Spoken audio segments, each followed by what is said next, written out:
Pada pagi ini kita melanjutkan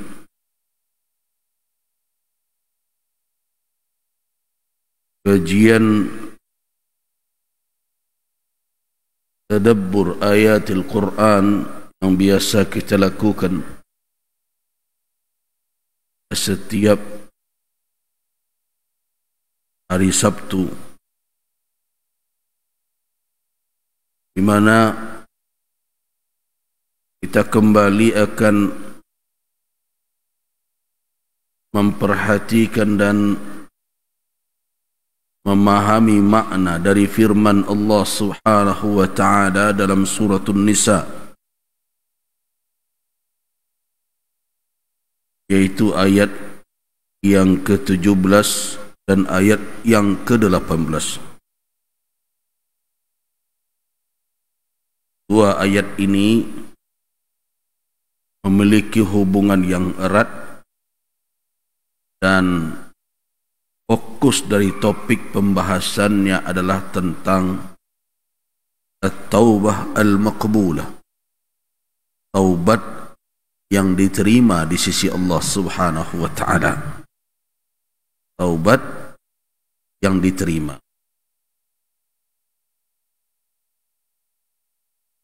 Ayat ini tidak menafikan bahwa Allah Subhanahu wa taala bisa saja memaafkan hambanya tanpa melalui taubat. Kesalahan hamba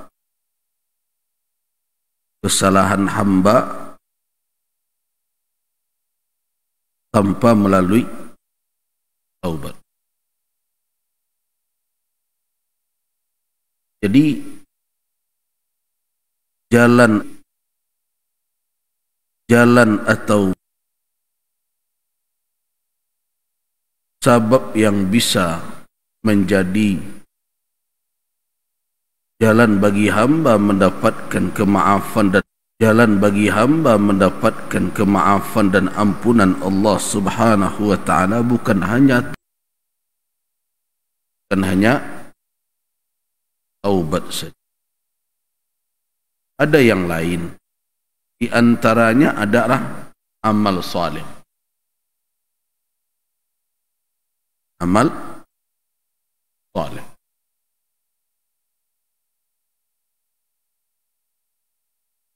Saya ngeri melihat orang-orang hari ini berbicara tentang din, tentang agama, tentang Al-Quran melalui media sosial, dan kecenderungannya adalah menyalah-nyalahkan para ulama yang mendalami kajian tafsir. Bahkan dia sendiri tidak mengerti berbahasa Arab, tapi merasa mengerti maksud Al-Quranul Karim. Kan ada pula yang mengkritik kesalahan yang mendasar umat Islam yang mesti harus berubah di sisi ilmu. Kan risalah Islam, kalau memang menghambat, tidak mungkin Islam jadi agama terbesar di dunia. Jadi kan fakta menunjukkan bahwa orang yang berbicara itu dusta. Al-Quran sampai ke mana-mana. Sampai ke ujung Eropa sana, ke ujung Afrika sana, ke Amerika, ke Asia Tenggara, ke Australia. Dengan bahasa Al-Quran itu sendiri, risalah Islam sampai. Otak dia yang tidak bisa mencerna maksud Al-Quran setelah disampaikan, jangan orang dibawa-bawa. Nah, yang menyedihkan itu dengan penampilannya seperti influencer dan berbagai macam mempengaruhi umat. Jadi banyak orang-orang menyesatkan orang lain sekarang melalui media TikTok, YouTube, PA dan lain-lain. Jadi berhati-hatilah Kemudian ada pula yang mengatakan bahawa umat Islam tidak boleh terjebak dengan tafsir-tafsir yang selama ini.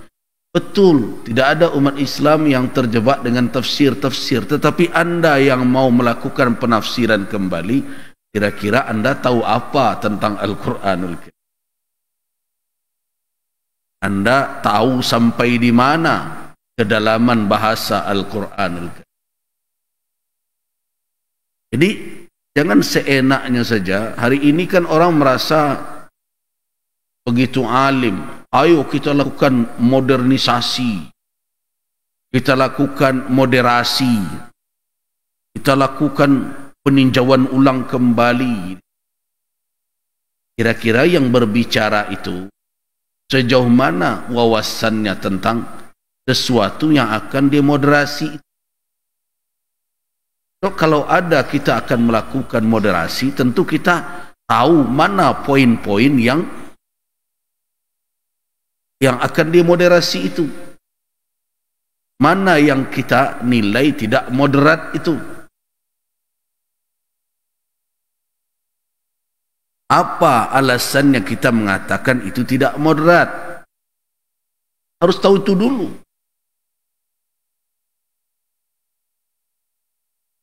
Saya khawatir bahasa itu sekarang dijadikan oleh orang sebagai celah untuk menyusupkan pemikiran-pemikiran apa yang merusak ke dalam Islam, seperti pluralisme agama yang sekarang makin menjadi-jadi. Coba bayangkan dalam kegiatan-kegiatan yang mestinya itu adalah kegiatan umat beragama, kemudian didatangkan umat lain. Untuk apa gunanya? Oh, dalam rangka kebersamaan. Untuk apa kebersamaan dalam hal itu? Apakah mesti hadir pula non-muslim dalam kegiatan Idul Fitri kita, baru kita anggap itu adalah pemahaman dan pengamalan yang moderat?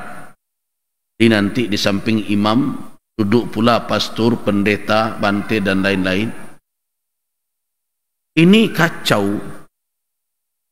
Dan sekian hari ini orang-orang yang memimpin negeri ini punya misi seperti ini. Walaupun dia tampil dengan pencitraan seolah-olah bagian dari kita, tapi di balik itu sedang ada misi untuk merusak umat ini, merusak pemahaman mereka. Mereka ingin mengajak umat ini mencampur adukkan ajaran agama dengan mengatakan itu pemahaman radikal. Ya, contoh saja salam. Sekarang pejabat sudah ikut-ikut semua itu gaya presiden. Sudah ikut-ikutan. Salam lintas agama. Nah, akan ada saja orang-orang yang membela, yang mengatakan bahwa apa? Itu adalah dalam rangka toleransi, hanya dalam pergaulan. Tidak bisa bagi umat Islam. Agama itu mengatur seluruh aspek kehidupan, termasuk dalam pergaulan antar sesama kita. Yang berbeda adalah kaedah-kaedahnya. Ada kelapangan-kelapangan di dalam bermuamalat dengan sesama kita, baik muslim maupun non-muslim, dan kita boleh melabrak apa saja.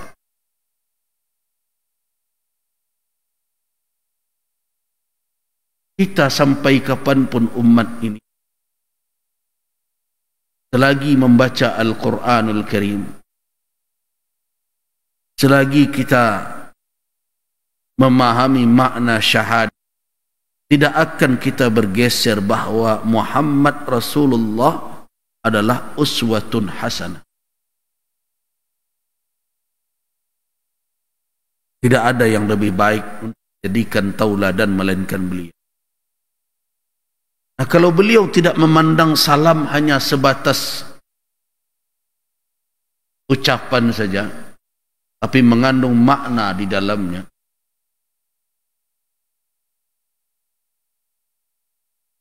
tidak hanya sebatas basa-basi,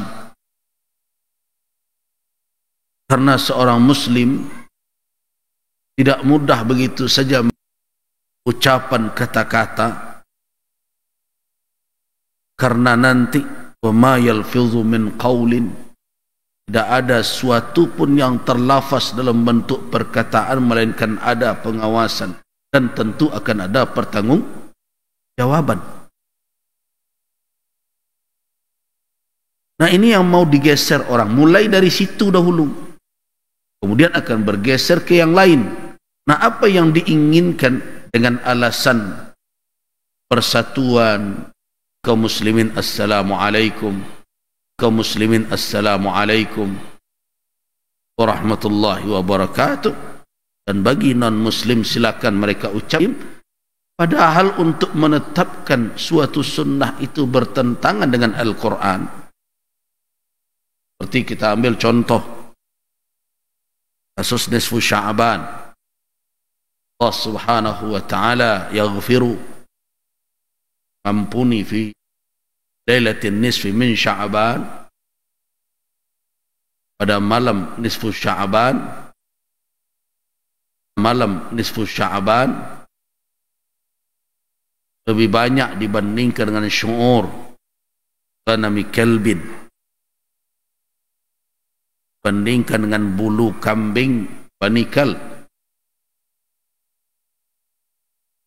Kemudian datang orang yang merasa ahli tafsir, itu hadis tidak benar. Kemudian datang orang yang merasa ahli tafsir, itu hadis tidak benar karena bertolak belakang dengan Al-Quran. Dia bacalah ayat yang sedang kita tadaburi hari ini, innamat taubatu 'ala Allah. Nah, taubat itu hanya untuk orang-orang yang berbuat kejahatan dengan kebodohan, kemudian bertaubat, baru dia dapat ampunan cuma-cuma begitu. Itu tadi dia sebarkan melalui TikTok, dia label dirinya dengan guru mulia. Coba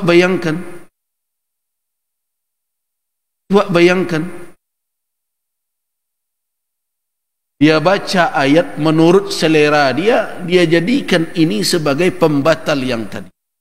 Walaupun kita tahu bahwa hadis Allah subhanahu wa ta'ala mengampuni hambanya di malam nisfu Sya'ban itu melebihi dari bulu kambing Bani Kalb.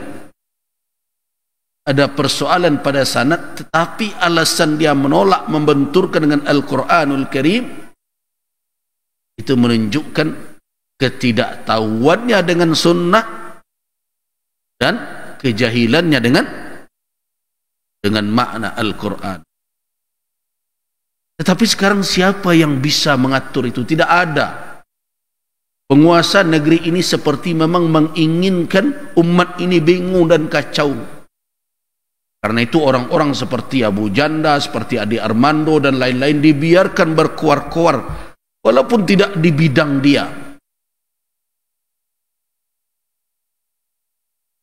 Dan maaf saja, ini yang dahulu tidak bisa terjadi di zaman, maaf kalau kita sebut zaman Pak Harto dahulu, ini yang tidak boleh terjadi. Dengan segala kekurangannya,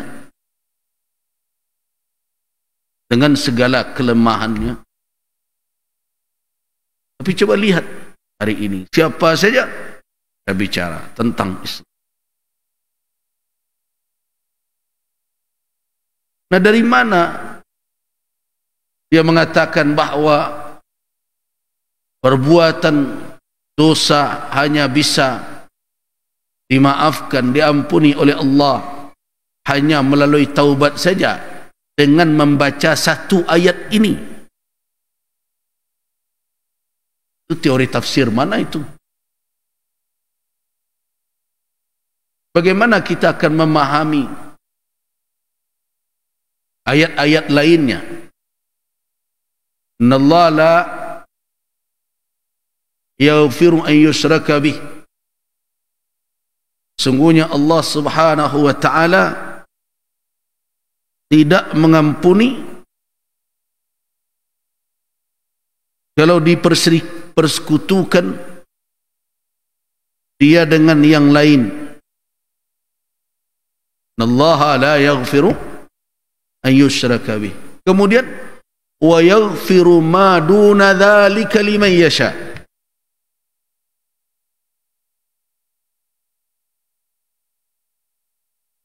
Wa yaghfiru ma duna dzalik. Selain itu dia ampuni.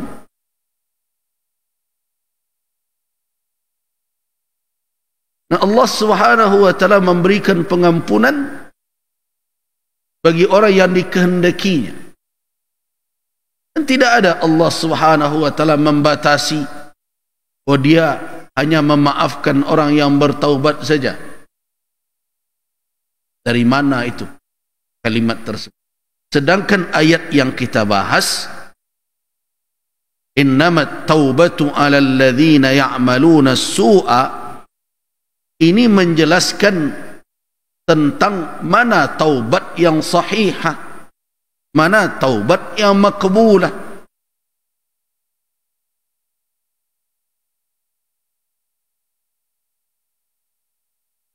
Allah Subhanahu wa taala di dalam ayat ini tidak membatasi maafnya, ampunannya hanya melalui taubat. Karena itu banyak riwayat-riwayat yang sahih dari Nabi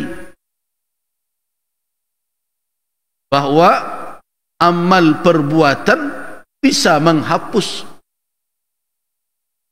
berbagai kesalahan.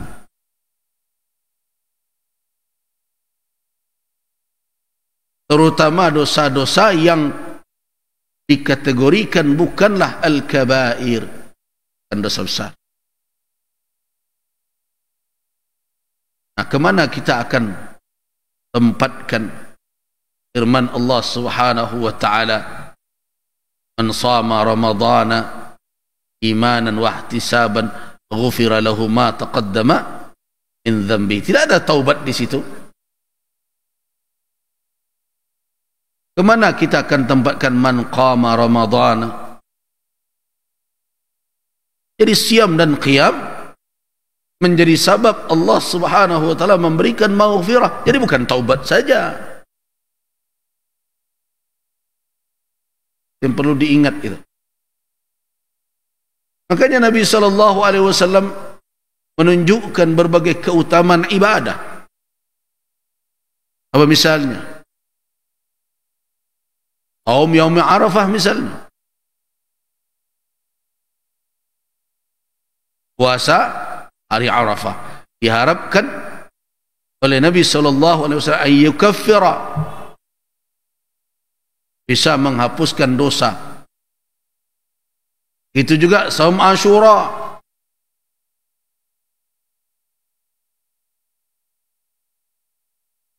Nah, bukankah Nabi sallallahu alaihi wasallam telah memberitahukan kepada kita wa atbi'is sayyi'atal hasanata tamhuha, iringi perbuatan jahat itu dengan kebaikan.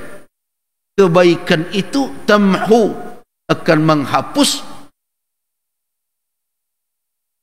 kesalahan, kejahatan tersebut. Jadi di dalam keyakinan umat Ahlus Sunnah bersepakat bahwa ada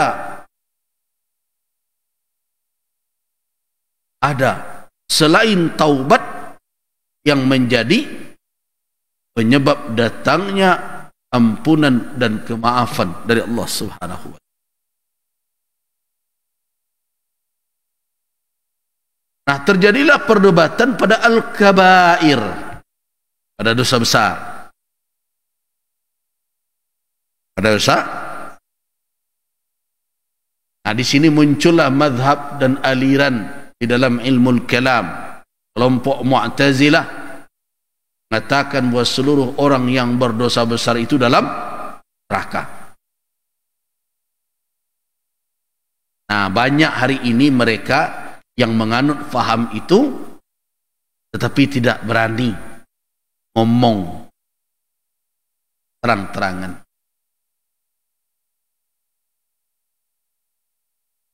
Allah tidak mengampuni dosa mereka.